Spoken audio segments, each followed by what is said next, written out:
ఇప్పుడంటే బిర్యానీ వేరే స్నాక్స్ వచ్చినాయి కానీ చిన్నప్పుడు పునుగులే చాలా హ్యాపీగా అనిపించేది. సో పిండి టెక్స్చర్ అయితే ఇలా రుబ్బుకోవాలి. మనం వేసే ఒక 4-5 అవర్స్ ముందైనా రుబ్బుకోవచ్చు. మేమైతే ముందు రోజు నైట్ రుబ్బుకొని నెక్స్ట్ డే మధ్యాహ్నం లంచ్ టైంకి వేస్తున్నాము. 1 కప్ మినప్పప్పు, 2½ కప్స్ ఇడ్లీ రైస్ వేసాను. సో మామూలు దోస పిండి అయినా కానీ పర్లేదనమాట దీనికి. కాకపోతే గట్టిగా రుబ్బుకోవాలి, మెత్తగా కాకుండా. అంటే లైక్ లూజ్గా కాకుండా కొంచెం థిక్గా ఉండేలాగా రుబ్బుకోవాలి పిండి. సో చూస్తున్నారు కదా కన్సిస్టెన్సీ ఎలా ఉందో, చేత్తో తీస్తే అలాగా నీట్గా వస్తుందన్నమాట.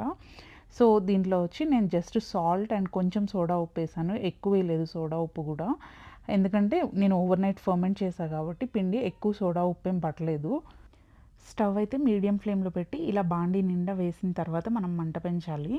సో చూస్తున్నారు కదా ఇట్లాగా మనకి ఈవెన్గా కుక్ అవుతాయి అన్నమాట. ప్రస్తుతానికైతే కొంచెం మీకు అక్కడక్కడ కలర్ చేంజ్ ఉన్నా కానీ బట్ అన్నీ అయిన తర్వాత ఈవెన్గా వస్తాయి చూడండి. సో ముందే హై ఫ్లేమ్లో పెడితే మాడిపోతాయి అండ్ లోపల సరిగ్గా కుక్ అవ్వదు అండ్ క్రంచీగా ఉండవు. మీడియం ఫ్లేమ్లో పెట్టి తర్వాత హై ఫ్లేమ్కి మార్చాలి. సో ఇప్పుడు చూస్తున్నారు కదా రోడ్డు మీద కూడా ఇలాగే ఉంటాయి కదా, ఒక సైడ్ కొంచెం తెల్లగా ఇంకొక సైడ్ బాగా క్రంచీగా రెడ్గా కుక్ అయ్యి, కానీ లోపలైతే బాగా కుక్ అవుతుంది. అండ్ మీకు చేత్తో వేయడం రావట్లేదు అంటే ఇలా స్పూన్తో కూడా వేసుకోవచ్చు.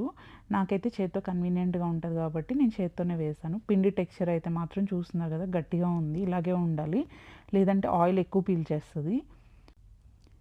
ఇందులో ఒక్కటైతే మిస్ అవుతుంది, అదేంటో చెప్పండి చూద్దాం. చట్నీతో పాటు ఇంకొకటి కూడా ఇస్తారు కదా మనకి రోడ్ సైడ్, అదైతే మిస్ అవుతుంది. చేద్దాం అనుకున్నాం కానీ బట్ కొంచెం పునుగుల కోసం మళ్ళీ అంత ఎఫర్ట్ అవసరం లేదులే అనిపించింది. సో టేస్ట్ అయితే పర్ఫెక్ట్గా ఉన్నాయి. మీకు ఎలా అనిపించిందో తప్పకుండా కామెంట్స్లో చెప్పండి.